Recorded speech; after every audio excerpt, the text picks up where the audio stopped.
understanding the Constitution of the United States, living in a democracy, necessitates some knowledge and some information, some understanding that if we are to make choices, then it behooves us to be informed so that the choices we make are in the best interests of our nation. So for that, that's partly what we're doing. And the last group I'd like to thank is the Citizen Lyceum Planning Committee. We're a group of about 35, 38 members throughout the state and the Commonwealth. They are part of our organization, which I'll explain in a few moments. And foremost in that, and to be honest with you, I think 60% of tonight is going to be thanks to the efforts of Molly Uppenkamp, who recently newlywed, her husband Kevin, and taking the time of helping me to put this together and this presentation to make it as understandable and as interesting as possible. So those are the major groups. Most importantly, I'd like to thank all of you for taking the evening out. Given the fact that you're going to be missing part of the Emmys, probably, probably some of you are saying, oh my God, tonight was the first night that the Ken Burns special on the Vietnam War is going on. So I'm sorry, you don't need to leave now, okay? You can catch up on it later. The bottom line is thank you. There are so many other interests that are out there. So I want to thank you all for coming tonight and spending some time, and as I mentioned, hopefully time that you will enjoy and that there will be a good deal of information that we can share, because part of our evening is to also help and provide some time for discussion given the times we live in. So without that, let's start our evening, and you can see our talk, Citizen Lyceum is our group, and our aim is to provide adult learning. 2 years ago, I started this nonprofit called the Massachusetts Center for Civic Education, in large part because part of my responsibility since I've retired, I taught at Millbury High School for 32 years, and part of my retirement, it happened within weeks of my having retired, they asked me to be the state coordinator for the We the People program, which is a grade 4 through 12 program that we do in our schools. And so I had done the program myself as a teacher for 19 years. And so it was kind of a natural transition. But they didn't give me much time to really retire. They said, could you be the state coordinator? And of course, I couldn't say no.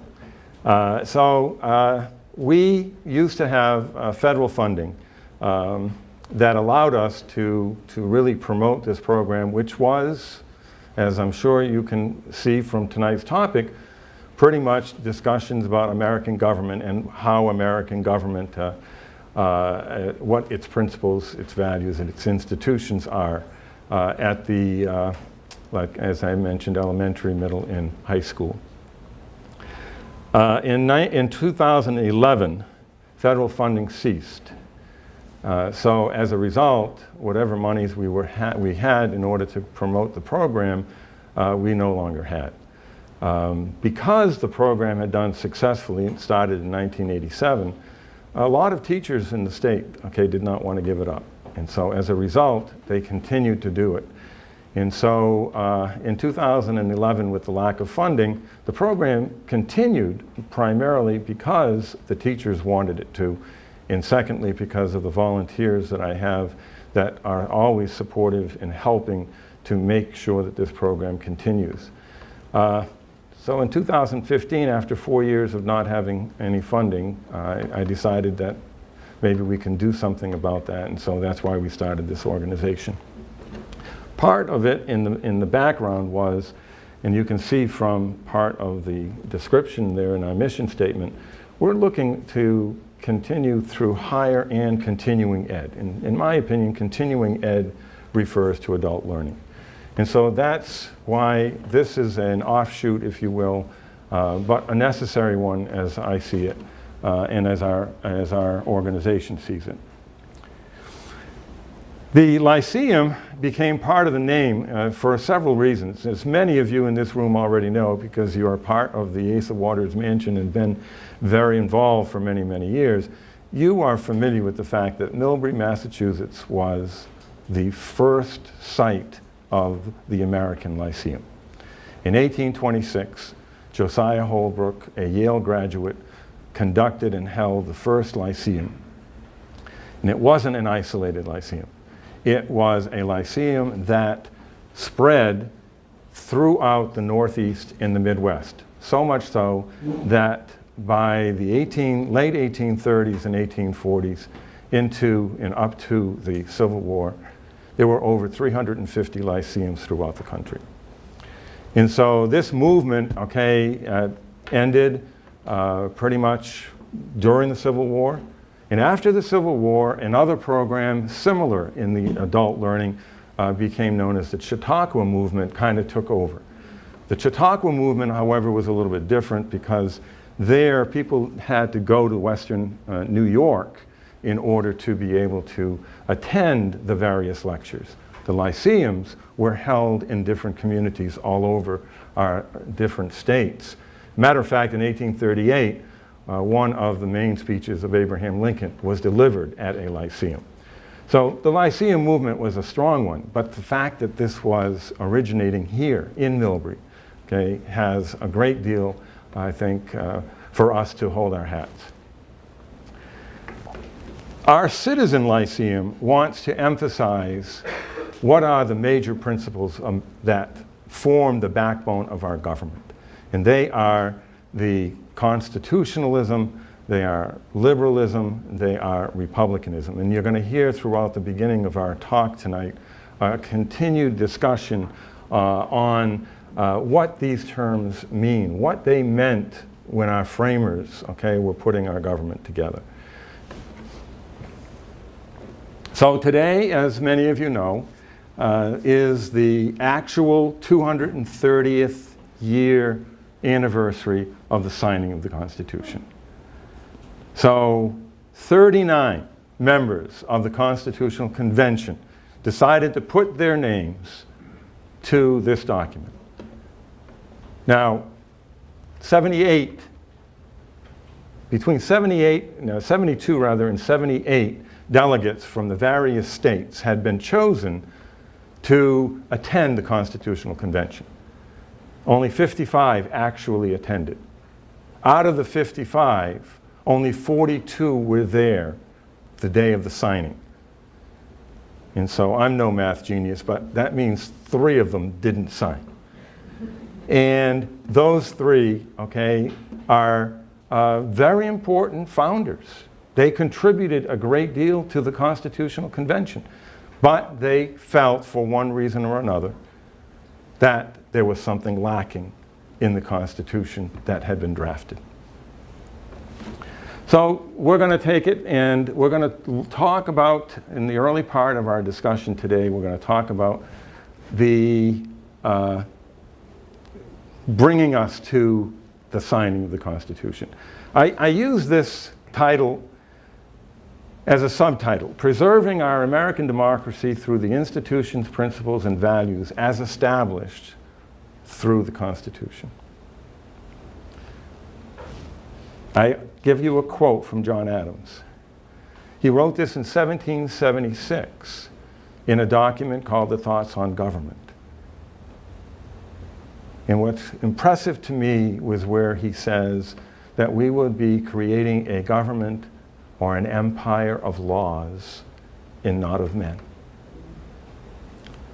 One of the most important things that I hope to convey this evening is that somehow we have to transcend the cult of personality so that we can return to the basics of understanding what our government truly is founded upon. And to me, this has got to be the beginning of the conversation. We're too tied to the personalities of government and not enough to the principles that should direct us. So, one of the most important things to understand is that today we will probably agree with some of the founders' views on human nature. Human nature to us today is something that, okay, we probably are too forgiving about. But let's see what some of our framers, okay, thought. Alexander Hamilton. Give all the power to the many and they will oppress the few. Give all power to the few, they will oppress the many. Anybody like to take issue with Mr. Hamilton? Okay, next. Benjamin Franklin said there are two passions which have a powerful influence on the affairs of men. These are ambition and avarice, the love of power and the love of money. They living in 2017? From the nature of man, we may be sure that those who have power in their hands will always, when they can, increase it.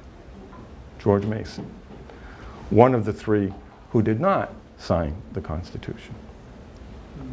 We'll tell you a little bit later. If you want to know, you can ask me later why he did. Okay. So one of the first principles that our framers were really discussing and believing in and thought should be imported, if you will, into the framing of a new government was something called liberalism. Now, I'm going to ask you all to take a step back and not look at the meaning of some of these terms as they are used today, because they are not the way they were meant then. So liberalism then simply meant, okay, an emphasis on people's natural rights.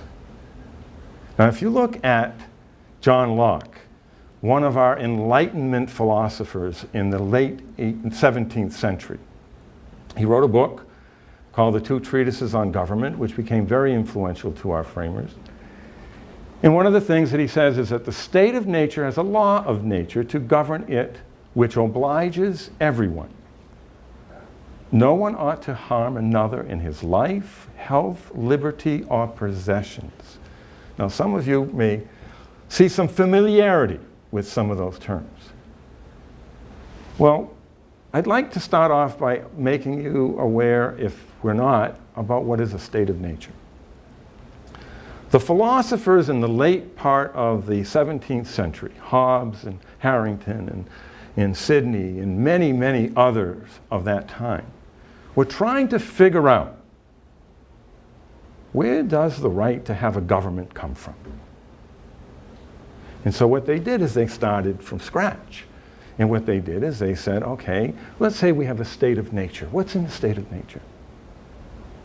Nothing. People living in a state of nature are always going to be what? Insecure, unsafe, unable, okay, to be able to live the lives that they wish. So to make it very simple, they came up with a response indicating that that's the reason why we need a government. The government is necessary in order to protect the rights of the people. And so that's a fundamental understanding that our framers borrowed from the 17th century Enlightenment thinkers. Some others, philosophers, they accepted some of what was said, but their conclusion was different. So, but we don't have enough time to do this. I have to tell you, most of you in this room, I think, will be aware of the fact that a lot more than an hour and a half of discussing this topic would probably, okay, be needed. So I've had to say no to a lot of the yeses that I wanted to put in. As I mentioned, where do we find, some of Locke's thoughts? Well, Thomas Jefferson's Declaration of Independence. And I love the second paragraph because it capsulizes the natural rights philosophy that the framers adopted and believed in. So he writes, "We hold these truths to be self-evident." Now, I think that's kind of interesting. But it's so true. Because all of the people that were living in 18th century America knew about this philosophy and knew about these kinds of things. These were said from the pulpits of the congregational churches, the Presbyterian churches, the Baptist churches. These thoughts were very well known to the people. So he wasn't saying anything that was really earth-shattering or different. And of course, we all know all men are created equal, endowed by the Creator, that they have certain unalienable rights, unalienable meaning that they cannot be taken away, life, liberty, and the pursuit of happiness. Notice the similarity somewhat with Locke, and that to secure these rights, to protect these rights, governments are instituted among men. And then how do they get the power to do so? From the consent of the governed. This was novel. This was new. No other government to this point had really had a government in which the people gave their consent. I like to also end by making sure that we recognize that, yes, Locke and then now Jefferson included the right to alter or abolish the government if the government's not doing its job. But notice the last few words. Institute new government. In other words, is he promoting anarchy? Absolutely not. He believes that government is so essential, but if government doesn't do it right, then government needs to be formed again. Republicanism is a second important. You've all heard that we are a republic, correct? Well, it comes from this notion called republicanism. And one of the chief areas I would like to emphasize is that it essentially promotes the common good. Classical republican government, representative government. We may define a republic to be a government which derives all of its powers either directly or indirectly from the great body of the people and is administered by persons holding their offices during pleasure, for a limited period, or during good behavior. Federalist number 39, Federalist Papers.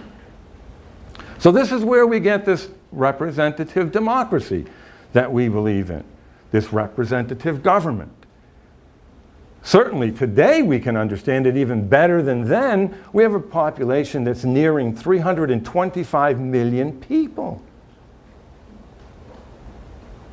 I'm not sure how effective it would be, even though we might have the technology, that we all vote on the laws to find out whether or not 180 million will defeat the 160 or 40 million. I'm not sure that that would be effective government. So representative government, certainly from our point of view today, would make more sense. But the part that often doesn't get addressed is this part about civic virtue, common good. The need for us to not only think of our individual rights, that is the natural rights, the liberalism that I was talking about. The issue here is that we should discuss things of whether such a power is necessary for the public good. Is it important for the entire population? Now, that is, I think, a crucial piece of the importance of understanding where our framers were coming from. That they needed to select a government that did not rely totally on people's individual rights, but on the virtue of the people to recognize what is good for the whole.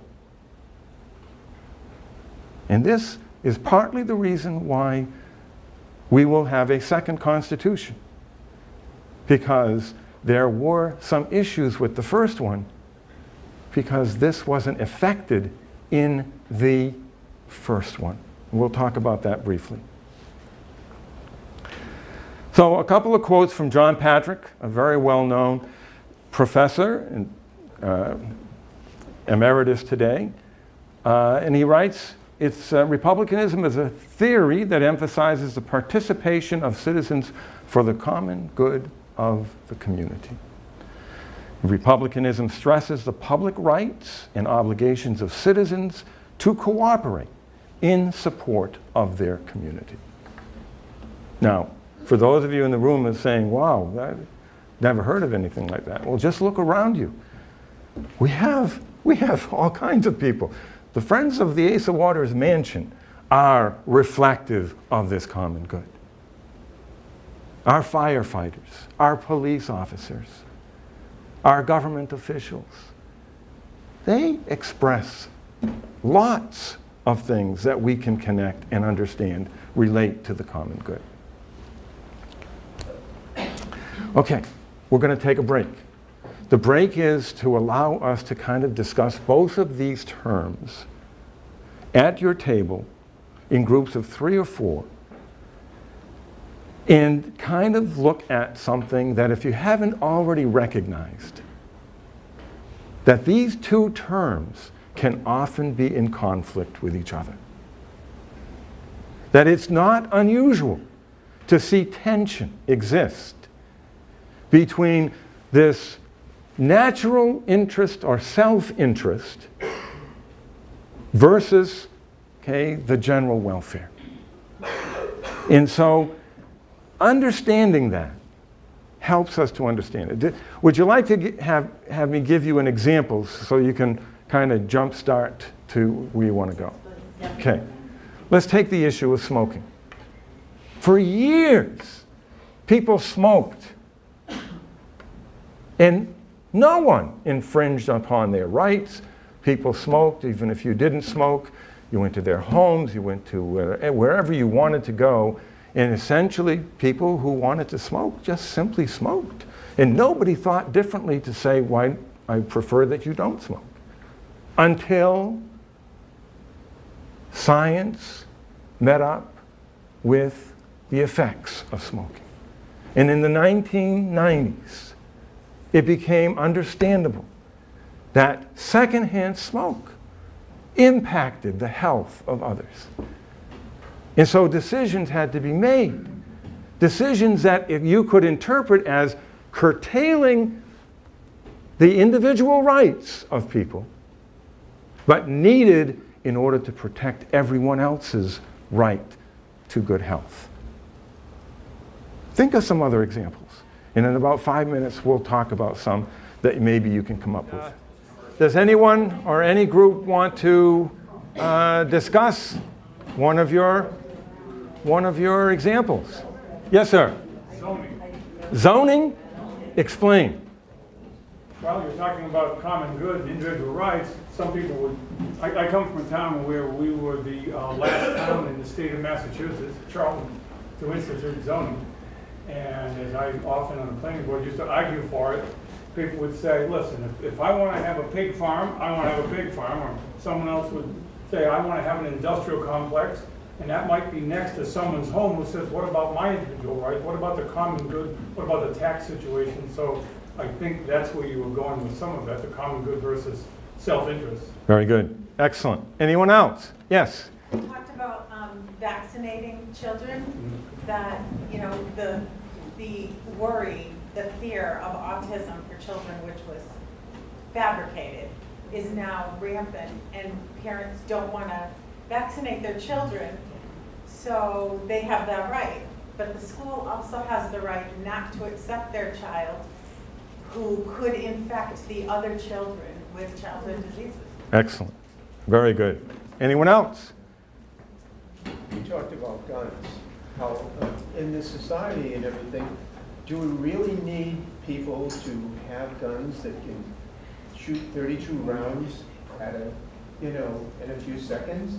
And we try to put laws in to restrict them, that they should monitor their guns and lock them up, but yet trying to get these laws passed is almost impossible. Everybody says it's my right to carry a gun. But at what restrictions can we put on these people that it really,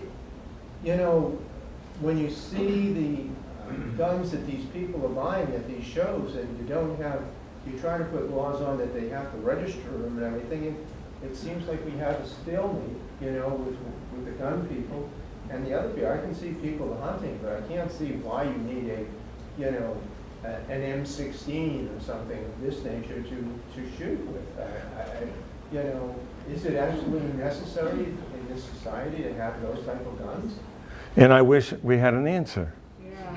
The problem, obviously, has great ramifications, but is definitely an issue that reflects this tension. My right to have a gun, versus the possibilities of endangering others in the common good. That certainly is an issue, and probably one of the most hotly debated in the country today. Anyone else? One more. Yes. Similar, we mentioned lobbying, and I think the gun issue is a perfect example of that. On one side of the aisle, you have the NRA, and they have their lobbyists, and then on the other side, you might have the Brady campaign, and they might have folks in DC who you might consider lobbyists. So at what point does lobbying infringe on the common good, but at what point can lobbying serve the common good? So sort of similar to the gun argument. Absolutely, and I just go an extra step and say that lobbying in some respects could be looked upon as providing a service insofar as enlightening people about where and what laws or pending laws or policies, etc., may be about. So none of these issues are easy to address. Therefore, the tension continues to grow. And how it gets resolved, unfortunately, we're not here to do it tonight. Although I think a lot of people in DC would probably appreciate it if we could come up with a solution.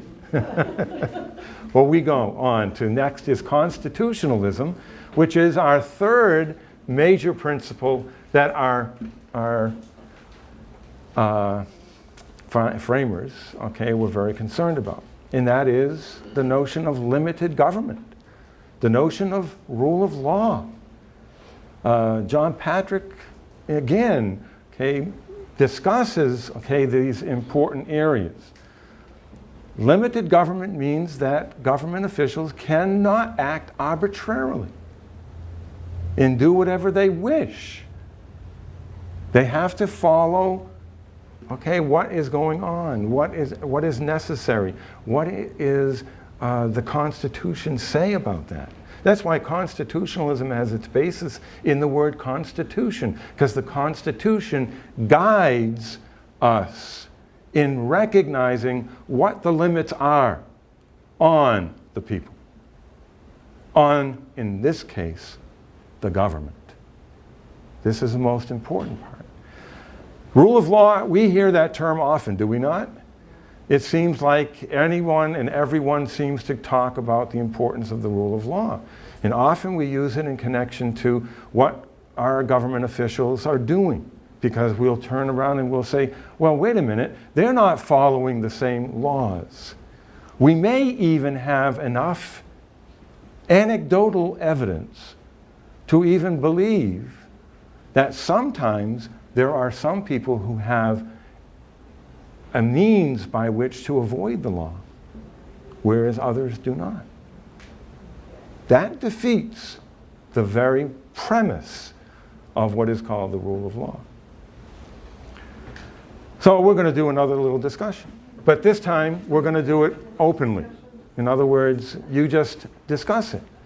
I'd like to ask you, what limits on government can you think of? Yes? Term limits. Term limits. To limit the amount of time that an individual can serve in the Senate or in the House of Representatives. Okay? Because I feel that when you have somebody that has a particular idea that has been voted in 40 years ago, and he's been there for 40 years, I don't think his opinions or his ideas changed that much over the 40 years. And when you see these people sitting in there falling asleep, and you just wonder, should we have a term limit to limit the amount of time that they serve? Because I think that was the original idea years ago when people would come to serve in the government. Then they would go back home to work and everything. They didn't stay there forever. Okay. This has become a permanent job to these people, that they stay there forever and ever until they get, and they have to cater to different individuals in order to, when you have, to put it simply, when you have a person that's running for an office and he has a $10,000 or $15,000 a plate meal, that's not us going to those $10,000 or $15,000 a plate. And you can't tell me that's some type of influence that those people have in that individual who is running that, Okay. that particular. So we got a couple of different things going on, but the term limits is definitely an issue, okay, where that could impact limited government. Any others? What other limits has the Constitution placed upon our government? What about veto? The veto, absolutely. Okay, so the veto, the president, okay, saying no to what the Congress, okay, will have approved. Very good. Anything else? Yes? The Bill of Rights. The Bill of Rights, okay, absolutely. First 5 words of the First Amendment is Congress shall make no law. What's that limiting? Everybody thinks that the Bill of Rights is all of the rights that you have. But in actuality, okay, per your example, okay, the Bill of Rights really is saying these are limits on the government. Excellent. Anyone else? Well, the whole tripart, executive, legislative, and judicial Excellent. structure. Absolutely. The structure of government is a limit on government. Absolutely. Very good. Let's go on. See what I have to put up with? Unbelievable. Thank God. So let's briefly talk about this first Constitution that I briefly referred to. During the American Revolution, the people in the Second Continental Congress, you might call them politicians, delegates, people who were, trying to run a war, but they were also trying to form a government. And the government that they chose was a confederation. And the first Constitution became known as the Articles of Confederation. But this confederation was intended to be a weak central government, meaning that the 13 states would be sovereign. So it shouldn't surprise us that the first 3 words of the Articles of Confederation were, "We the states." So they were the ones, okay, who basically were going to run the show. Now, a confederation is also a system of government that is established for the purpose of usually one or a couple of things that they have as their interest. And in the case of this new United States that was hoping would eventually become a nation, they looked at it and they said, We don't want the same thing as what we're breaking away from. We don't want a national government that's going to have the same kind of powers as the British system. And so therefore, we want something that's weak. We want the states to be in charge. Now, many people think that the Confederation, okay, is a very weak system of government, and yet it works when you think about it in a couple of instances and a couple of examples that I'm giving you. The United Nations is a confederation. Again, a loose-knit organization of 200 countries that essentially are trying to promote peace in the world. Now, some will argue that maybe they haven't been as successful as they wish they would be, or that they don't have the ability to make sure that people listen to what they say. Case in point, what's going on, okay, with North Korea. You've got all your world leaders in New York this week that are going to be, okay, dealing with this issue. But we know that the United Nations does not have the ability to enforce the decisions of all the countries, if they could even come to agreement. OPEC is another example. The oil-producing, exporting countries, they got together for the simple reason that they want to make sure, okay, that whatever oil is being produced, that they can get their good economic share. And so therefore, they come together for the purpose of making that understanding, that production of oil, so that these countries benefit. Now, in that first constitution, the purpose, as I mentioned to you, was to defend the states. The states were sovereign. They had one branch of government. It wasn't just the legislative, because I should also make sure that we understand there was only one house. So the government ended up being the Confederation Congress. There was no executive, therefore no president, no judicial, therefore no courts at the national level. Now, before someone, okay, recognizes that I said there was no president, there was a president. Okay? It was a one-year term, but the president was under the idea of the word president, which meant presiding officer. No administrative abilities, no ability to enforce. So the president, if you want to get tricky about it, and somebody asks you, who was the first president of the United States? Well, you could say John Hanson from Maryland, since he was the first president chosen, okay, by the Confederation Congress. The vote, delegates, between 2 and 7 delegates per state. It was up to the states to determine whether or not they wanted to send 2 or 7. And you might ask, well, why don't they send 7? They get more voice. Well, the next slide says, but every state only got 1 vote. So regardless if you had, okay, 3 or 5, whatever the majority was, that became the vote. Unfortunately, if they sent an even number and they disagreed, they didn't get the vote.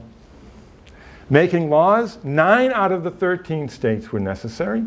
And if you wanted to make a change to the Articles of Confederation, all 13 of the states had to agree. They didn't. And just so you understand how weak this central government was, there were 9 states, as I said, to pass a law. Many states did not think that this Confederation Congress was really that important. It was very rare whenever there were 10 states that were ever at these meetings. So it was quite weak. Now, let's take a look at the second Constitution, which eventually got ratified in 1788, written in 1787. And here, okay, we change it. And what are the first 3 words of the United States Constitution? We the people. We've changed, okay, the sovereignty to that. Now, the we the people, there were 6 goals mentioned. So I didn't put them in the chart, but we, the people of the United States, in order to form a more perfect union, establish justice, ensure domestic tranquility, provide for the common defense, promote the general welfare, and secure the blessings and liberty for ourselves and our posterity, do ordain and establish this Constitution for the United States. That's the preamble, with 6 different goals that they try to act on in the body of the Constitution. Now we're going to have 3 branches of government. They've already known about these 3 branches. Most of the states had 3 branches. Separation of powers was a very well understood limit on government. They just didn't want it at the national level until now. They created 2 houses in the legislature. And through a lot of debate, compromises were very significant. As a matter of fact, this was the most significant compromise at the Constitutional Convention. Every state had 1 vote at this convention. There were only 12 states went. Rhode Island didn't go. The other 12 weren't always there. New York had 3 delegates. Among them was Alexander Hamilton. He came in June, left shortly after he gave an impassioned speech, didn't come back until he came to sign it. Robert Yates, John Lansing, Lansing it is. Both of them left in the middle of it. So many of the votes were 6-5 because they weren't all interested in what was actually going on. Wasn't high on their radar. They had more important things to do. Making a living, helping their families, providing for themselves and their community. So they finally, Roger Sherman is going to take the ideas from the Virginia Plan promoted by James Madison at the beginning of the Constitutional Convention, and William Patterson, who proposed a New Jersey plan, and both of these were in contradiction with each other. One simply said the articles are not working because the large states do not have enough of a voice. The small states said, well, if the larger states get too much of a vote, we'll never have a voice. And Roger Sherman came up and he said, well, why don't we have 2 houses? We'll have 1 chosen by the people based upon population. And then we'll have another house, we'll call it the Senate, and that will be based upon equal representation, whereby 2 senators per state will be chosen. That's the compromise. In mid-July 1787, by 1 vote, it passed. That's how close it was. Historians have said, had the vote gone the other way, the convention more than likely would have adjourned. And we would not have at least this Constitution. And I'm wondering whether or not we would have ever had the resolve to even try to do another. Every representative has his own vote. So that's why California, for example, has 53 votes today in the House of Representatives. That's why Wyoming has 1. Alaska has 1. Massachusetts has 9. And then, of course, every state has 2 senators. And everyone votes. The separation of powers, as has already been expressed, has been separated into 3 branches. The legislative, the executive, and the judicial branches. That wasn't enough for the framers, however. They believed, that there was a need for checks and balances.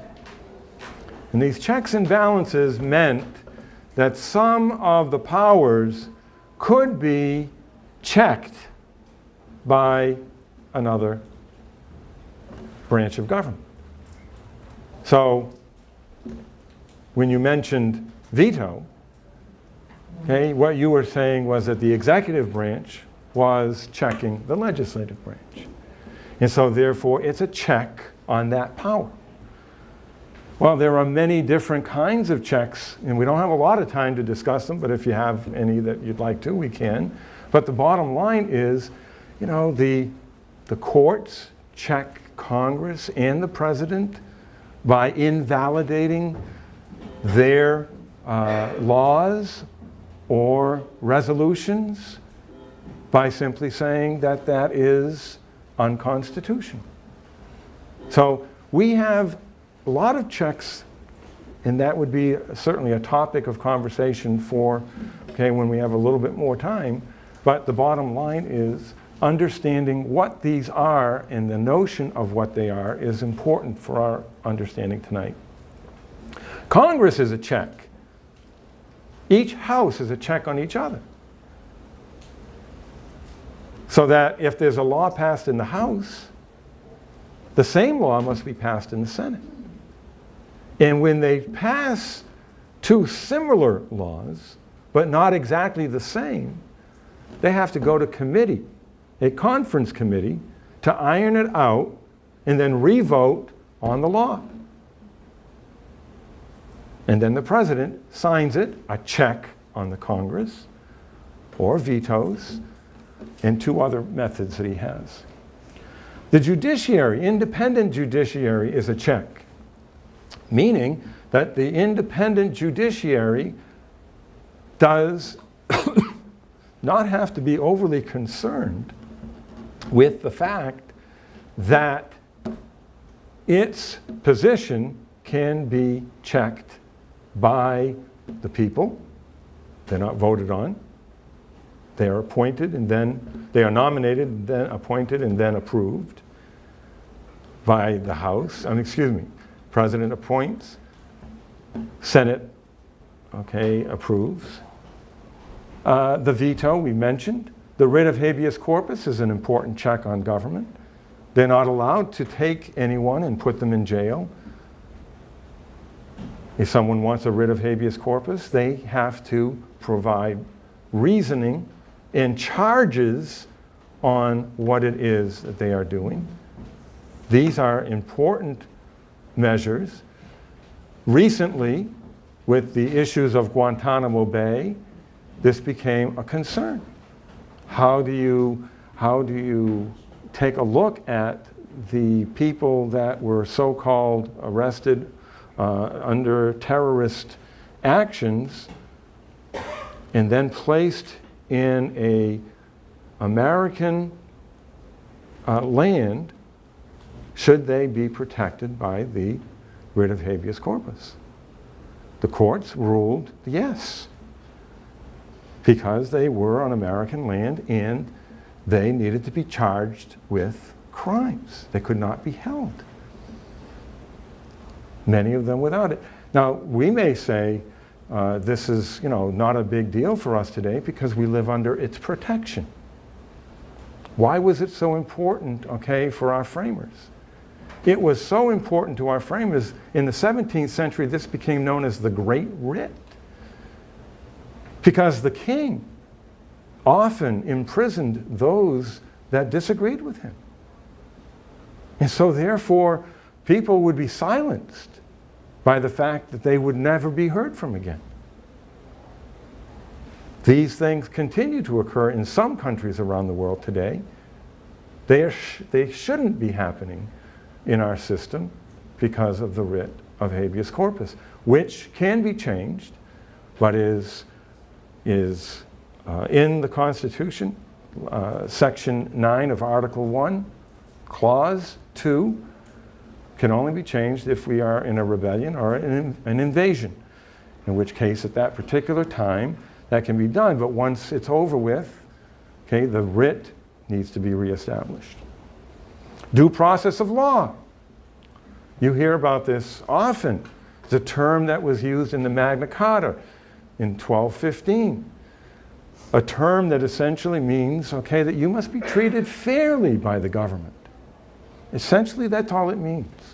So due process is something that allows you the opportunity to have a say. And so, for example, the most current and common types of due process are hearings that one would have. So if you're, if you're working in the public eye or for the state, for example, you can't be just let go. You have the right to a hearing to find out what it is that, caused you to be fired. Are there grounds or are there not? Remember, let's go back to rule of law. The importance of making sure that there aren't arbitrary decisions that are being made. Amendment power. Amendments allow us to change the Constitution. As we said, there haven't been that many. But the fact is that voting rights, particular importance. There was nothing in our Constitution, the U.S. Constitution, about voting. Anybody here have an idea why there would be nothing on voting in the Constitution? Because men had all the power, Well, and we assume women weren't intelligent enough. well, from the perspective of women not having a vote, perhaps, but the voting laws and voting regulations were all from the states. The states made up their own mind. So as a result, in the early years, you had property rights. You even had religious qualifications. If you didn't belong to a particular religion, you couldn't vote, even if you had property. So property rights were often, in the beginning of our nation, were important for people to have in order for them, to be able to vote. But to your point, later, we're going to see that certain groups of people were missing and not having this right. And of course, we used the amendments to make the change. Trial by jury. Huge, important check on the government by the people. In other words, you've got a judge and you've got a prosecutor and you've got a defense attorney. But who determines the guilt or innocence? It's the people, the average person. This is a check on the government once again that allows for that. So this is an important role. I mean, I know that a lot of people do not believe in the trial by jury very much. They don't want to be on a jury. They try to avoid that responsibility. But what you're doing is you're letting the government, if you will, have a lasting say. This is an important check. Popular sovereignty, that's us, all of us. We are a check on the government through our votes, through our involvements, through the things that we do. Post-signing of the Constitution, someone mentioned the Bill of Rights. September 17, 1787, have provided us for this guide to our government. A guide that we have had, and that most people acknowledge is the most important document that we have. And I will say the following, because I think it has great validity. The Constitution of the United States is that which binds us as Americans. It's not our language. It's not our religion. In other words, when you look at other countries, there are other things that make them who they are. What binds us and makes us who we are has been acknowledged to be the Constitution. So, from December 1787, when Delaware became the first state, as they will like to tell us often, they approved it. In July 2nd of 1788, the 10th state approved it. Virginia. I told you they only needed to have 9, right? At the end of June, New Hampshire joined us, but Virginia hadn't yet. It was kind of going to be silly if you were going to create a government and not have the most populous state, out of it. So therefore, they waited and hoped And on July 2nd, it was approved, and then we had our government. Here's what I want to emphasize with all of you. There were great debates that went on at the ratification conventions in the different states. But there is one thing that they did not debate. They did not debate the importance of liberalism, republicanism, or constitutionalism. They all saw it, all three of those, as valid, important. What they were in disagreement about was the degree of difference of what they felt certain things were. Was it limiting enough? Did it give too much power to the government? Let's go on to maybe a couple of the things. The Republican government extended the republic because the Federalists believed that there were too many factions in our government. Federalist 10 in the Federalist Papers was James Madison's argument. Everyone can't have uniform beliefs and interests that the Roman Republic had. You couldn't expect that. The country was already large enough and it was already too spread out to expect that. Representation and checks and balances would ensure the common interest, meaning you're going to have other things that are going to have to come into play, not just dependent upon the people being able to have civic virtue. The Anti-Federalists said, we have histories with republics in this world of ours, and they don't last when the territories are too large and when the populations are too large. Not going to work. Differing economies and interests means that everybody's going to have all kinds of different ideas, and therefore this government is not going to be able to succeed because they will not be able to have this common interest. And finally, if it's going to work, you've got to depend upon a virtuous citizen. People who need to know and need to be able to recognize the importance of the common good. Constitutionalism, Federalists, we need a stronger government. They looked at the articles, they said it wasn't working.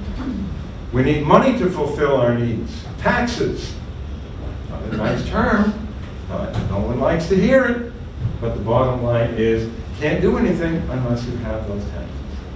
Foreign policy, who's going to take care of foreign policy? The states?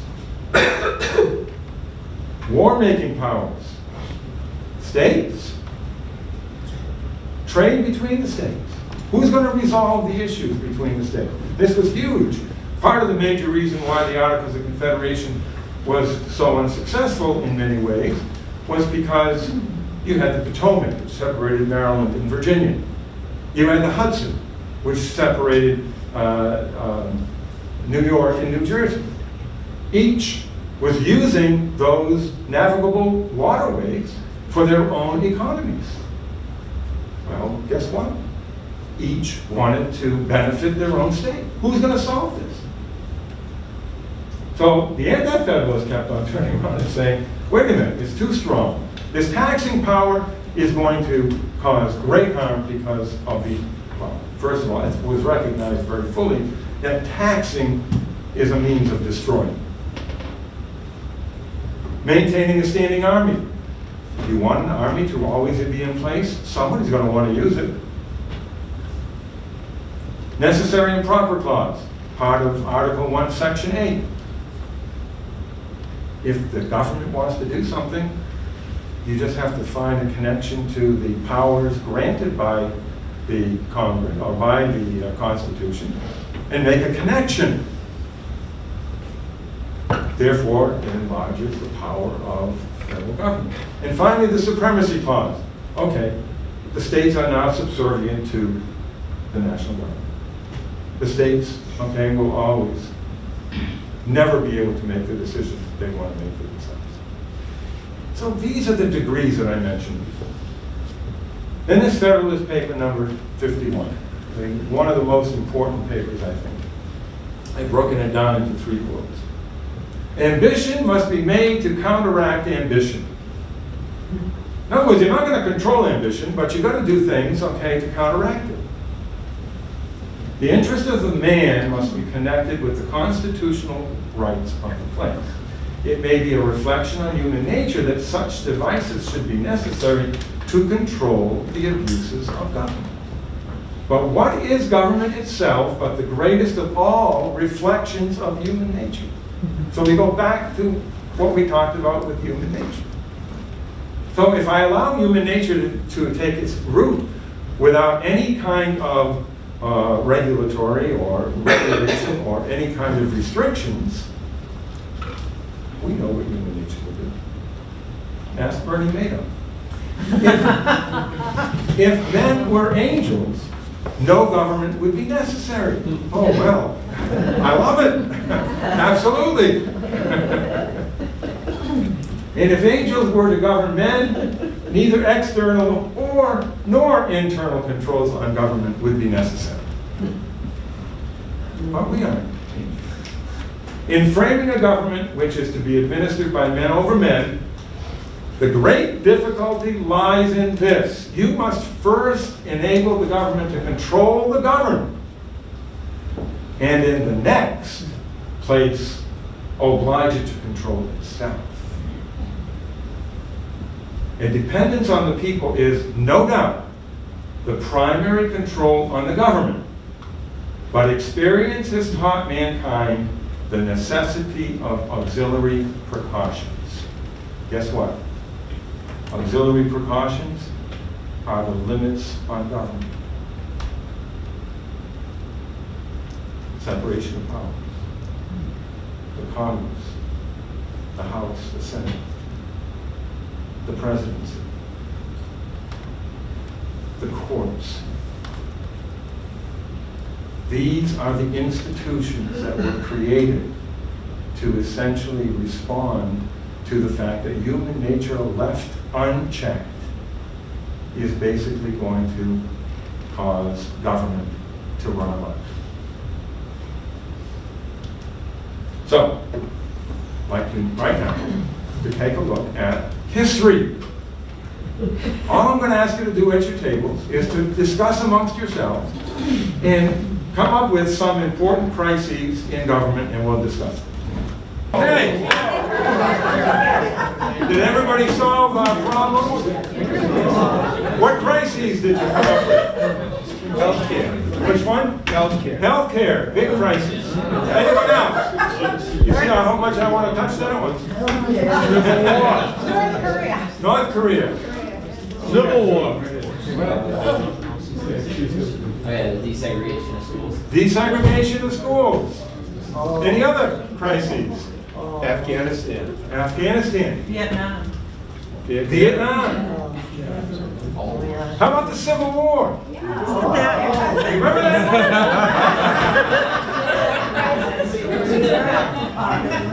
Okay. Let's go to. Here are some crises. Okay? The Alien and Sedition Acts of 1798 may not be well known, okay, but the bottom line was these were passed by John Adams in his first and only term as president, basically to restrict free speech, to restrict, okay, immigration, to restrict all kinds of different things, so that the Democratic Republicans, okay, the other party, wouldn't become, wouldn't be able to do the things that they needed to do. Free speech was huge. The reason I choose it, and the reason I want to explain it, is in 1800, 2 years later, the election of 1800, we had the first election in which we demonstrated to the world a peaceful transition of government. You ended up having a Federalist president transitioning to a Democratic Republican president, from John Adams to Thomas Jefferson. No bloodshed, no rebellion. We as Americans take that for granted. If you were to study the rest of the world and world history, transitions of power, okay, do not happen unless they are by force. We did that. Today, you and I, as Americans, we take a look at our elections, and what do? Whether we like it or not, especially if we don't, we accept it because it's part of the way in which we deal with it. We recognize that even if it isn't our will, that is the way to go. And so what does Thomas Jefferson say in his inaugural address? He says, we are all Federalists. We are all Democratic Republicans. I'm not trying to say that the rest of his term, okay, was not controversial, but what we as Americans have expected. Civil War is probably the greatest example of, okay, the difficulties, largely because of the fact that this war killed over 600,000 men in particular. Again, Americans killing each other. For what? To preserve a system of government, a system that protected and promoted slavery, versus, okay, a system that claimed that that wasn't the right thing to do. Started out as a states' rights issue, and President Lincoln made it a slavery issue. But what ended up happening? The government was preserved. The institutions were preserved. Our system maintained itself, even though it is probably recognized as the most important crisis that our nation ever went through. FDR's court packing scheme. You know, he was trying to do what he could to get us out of the Great Depression.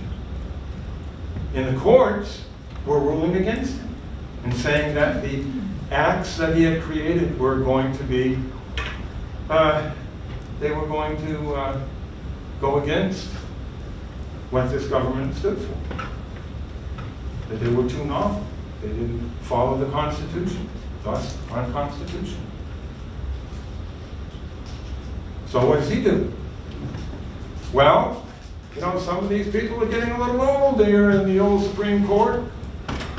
So he suggested that what we should do is Congress should pass a law that we add one new justice to the Supreme Court for every justice on the court who is 70 or older.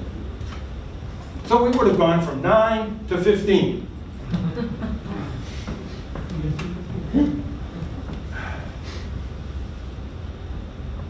All of a sudden, one of the justices started to vote according to FDR, and it averted the crisis.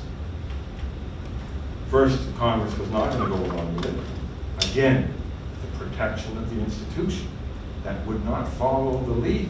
It was not constitutional. And so ended up, okay, that didn't work. Abe Fortas, later to be a justice of the Supreme Court, said a switch in time saves none. Then Vietnam you mentioned, Watergate you can talk about. All of these issues, the impeachment of Bill Clinton, Johnson, what does all that talk about? What does it mean? It means that the system designed by the Constitution has continued to work. And then we are here today, 2017. So, are we going to allow the institutions? Are we going to allow the principles of government? Are we going to allow the values?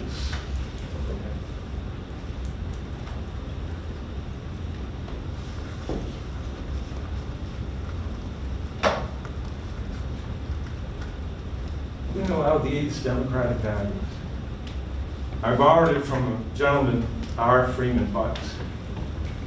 I had the privilege of meeting him and spending an entire weekend with him in 2003 as part of my master's dissertation in political science. He was 93 years old at the time.